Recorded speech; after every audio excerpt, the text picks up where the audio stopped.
আপনি যে কোম্পানিটা দেখেন সেই কোম্পানির মালিক আমি না, আমি কর্মচারী রাকিব মালিক। সে যে এত বড়লোক ভাবে সেটা কাউকে জানাতে চায় না। এটা তুমি কি করছো পিউ? তুমি জানো এটার দাম কত? ওর খালা অস্ট্রেলিয়া থেকে এটা পাঠিয়েছে, 1 লাখ টাকা দাম। হ্যাঁ বৌমা বাচ্চা মেয়ে, ওকে এত কিছু বোঝে? নানু ভাই আসো তুমি আমার কাছে। পিউ, নাদিয়া, নাদিয়া, বলো, শুনতেছি। তুমি কি কোনো কারণে রাগ করছো? তো রাগ করবো না তো কি করবো? হ্যাঁ, ভাইয়া ভাবিরা কি পরিমাণে অপমান করলো সবার সামনে। 4-5 হাজার টাকা দিয়ে তুমি একটা গিফট কিনে দিলা। এই খেলাটা না কিনে একটু দামি খেলা তো কিনে দিতে পারতাম, তাই না? আমি বলছিলাম তোমাকে, না সেটা করলা না। ভাবে ভাই বোনেরা থাকে বিদেশে, সবসময় জুনাতকে দামি দামি গিফট কিনে দেয়, আর আমি তোর ফুপু ফুপু হয়ে আমি কি গিফটটা দিলাম? কথা তো শোনাবেই। ভাইয়া ঠিকই বলছে, সবসময় সামির ভাইয়ের উপর ভরসা করে থাকি, জীবনটাই পার হবে চুলা ঠেলতে ঠেলতে। কি বলতেছো তুমি? কি বলতেছি? শোনো, তুমি একটা কাজ করবা, তুমি বাবাকে বলবা যে তোমাদের গ্রামের একটা জমি আছে, সেই জমিটা বিক্রি করে তোমাকে যাতে কিছু টাকা দেয়, এটা দিয়ে একটা বিজনেস শুরু করো, কিছু একটা করো। কি বিজনেস করবা সেটা যদি তোমার বুদ্ধিতে না আসে, তুমি সামির ভাইকে জিজ্ঞেস করো, তার কাছ থেকে একটা বুদ্ধি নাও। ও সেই বুদ্ধি নিতে তো তোমার আবার কষ্ট হয়ে যাবে, তুমি পারবা না বুদ্ধি নিতে। তাহলে আমি তাকে ফোন দেই, আমি জিজ্ঞেস করি কি বুদ্ধিতে করা যায় বিজনেস। পাগল হয়ে গেছো নাকি? হ্যাঁ আমি পাগল হয়ে গেছি, একদম পাগল হয়ে গেছি। আমার আর মানুষের কথা শুনতে ভালো লাগে না। যখন প্রেম করতে তখন কত কথা শোনাইছো আমাকে, যে নাদিয়া তোমাকে আমি কোনোদিন কোনো কষ্ট ফিল করতে দিব না, আমার দ্বারা তুমি সবসময় ভালো থাকবা, সবসময় আমি তোমাকে সুখে রাখবো। এই আমার সুখ, খুব সুখে সংসার করতেছি আমি। ও লাগে না আমার কুলাস। আমি তোমার হাত ছুঁয়ে কথা দিচ্ছি, আমি বেঁচে থাকতে তোমাকে কখনো কষ্ট পেতে দিব না। হয়তো শহরের উঁচু বিল্ডিং এ বড় ফ্ল্যাট দামি গাড়ি কিনে দিতে না পারি, কিন্তু আমার ভালোবাসার অভাব কখনো তোমাকে টের পাইতে দিব না। হ্যাঁ বলো। তুমি নাকি নতুন একটা ট্যাব কিনে জোনাইদের জন্য পাঠিয়েছো?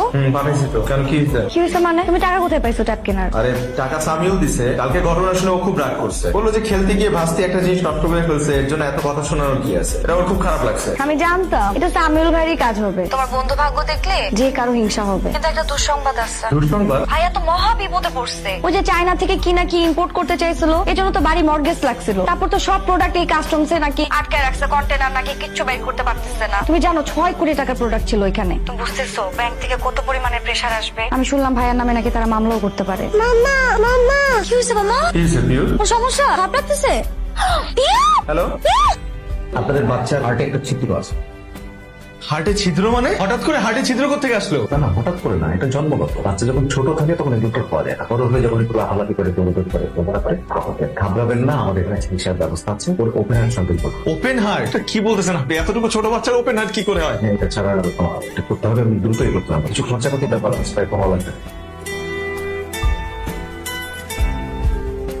যে টাকার ব্যবস্থা হয়ে যাবে, প্লিজ আমার মেয়ের অপারেশনের ব্যবস্থা করে রাখতে। নাদিয়া, কি টাকার বিষয় বলবা? হ্যাঁ টাকাটা কিভাবে জোগাড় করবা তাই তো? ভাইয়ের কাছ থেকে তো চাইতে পারবো না, ভাইয়া তো নিজেই ডুবে বসে আছে ব্যবসা নিয়ে। কার কাছে চাইতে হবে? সামিউল ভাই আছে তো, এক সামিউল ভাই, তার কাছে চাইতে হবে, তার কাছে চাইতে হবে। না, আমি তুমি কি চাইতে পারবে না তাই তো? লজ্জা লাগবে তোমার কাছে চাইতে, তাই না? আচ্ছা চাইতে হবে না, এমনি সময় তো সবসময় চাও, সবকিছু করো তাকে দিয়ে। এখন আমার মেয়ের অপারেশন তুমি চাইতে পারবা না, ওর চাইতেও হবে না। তোমার যদি এতই লজ্জা লাগে, এতই যদি তুমি কিছু করতে না পারো, আমি দরকার তার সাথে কথা বলবো। পিউ এখন কেমন আছে? আলহামদুলিল্লাহ ভাইয়া। আলহামদুলিল্লাহ, শুনে একটু সাহস পেলাম। সামিউল ভাই, আপনি যে উপকারটা আমাদের করলেন, এই ঋণ আমার কিভাবে শোধ করবো বলেন ভাই? এখনকার যুগে আপনার মতো মানুষ পাওয়া মানুষের ভাগ্যের ব্যাপার। আপনি যদি আমাদেরকে এতগুলো টাকা না দিতে, আমরা হয়তো আমাদের মেয়েটাকে বাঁচাতে পারতাম না। ভাবি আমি সরি, আমি একটা কথা আপনার কাছে গোপন করেছি ভাবি। আপনি যে প্রশংসা করছেন, যা কিছু বলছেন আমি করেছি, তার কোনো কিছুরই যোগ্য আমি না। আমি ওর জন্য কিছু করিনি, আমাকে কিছু করতে হয়নি, যা কিছু করার রাকিবই করেছে। মানে? আমি অনেকদিন ধরে একটা কথা আপনার কাছে গোপন করেছি। আপনি যে কোম্পানিটা দেখেন সেই কোম্পানির মালিক আমি না, আমি কর্মচারী রাকিব মালিক। সে যে এত বড়লোক ভাবে সেটা কাউকে জানাতে চায় না। কত কত মসজিদ মাদ্রাসা যে রাকিবের টাকায় চলে তার কোনো ঠিক ঠিকানা নেই। প্রায় 300 ছেলেপেলের ভরণ পোষণের দায়িত্ব নিয়ে নিয়েছে শুধুমাত্র রাকিব।